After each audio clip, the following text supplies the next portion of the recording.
Of their supplies and equipment so they're prepared for whatever damage the storm might cause.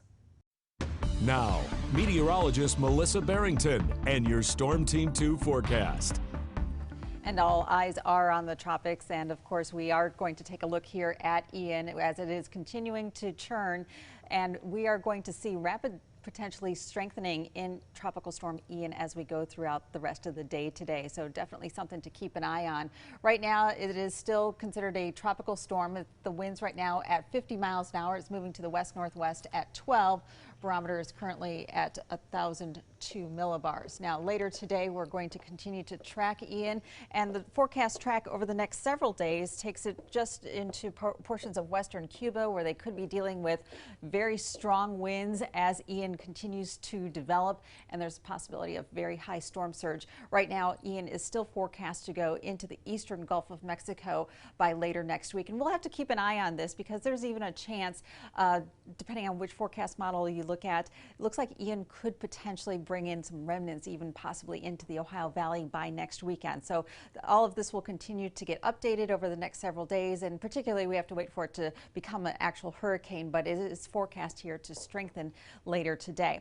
Back here at home, we are dealing with some wet weather this morning, scattered showers and a few embedded storms in and around Urbana down towards Troy this morning. We're tracking a cool front that is moving through the Miami Valley right now, and that's what's triggering this shower activity. So definitely some wet weather to start out our morning. Once the front passes, though, this afternoon we're going to deal with the upper level low. So our northern counties still may see a shower or two later this afternoon, but many areas should stay dry later on today.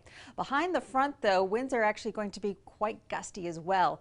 Right now 59 in Wapakoneta, 60 degrees in Troy, 61 in Wilmington. As we look at downtown Dayton here, we are currently with winds out of the southwest at 13 miles an hour with a temperature of 63 degrees. Those winds later on this afternoon, once the front passes, we could see winds gusting to 30 to 35 miles an hour. So it will definitely be a brisk day come later on this afternoon. So we'll have to keep an eye on that as we go through the next several hours here with those gusty winds potential. Otherwise, temperatures later on this afternoon should rise into the low 70s. For later on today, we'll see a mixture of clouds and sun.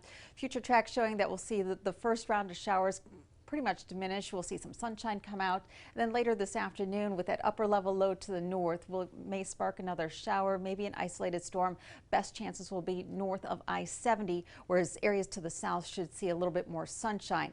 That upper level low is still going to be bothering us for the next couple of days, Monday into Tuesday, where it could potentially bring in an isolated shower or storm.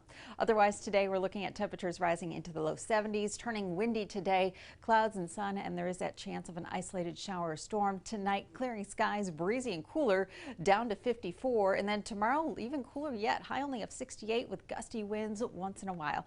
As we look at your extended Storm Team 2 forecast here, we do have unseasonably cool weather over the next several days with highs mainly in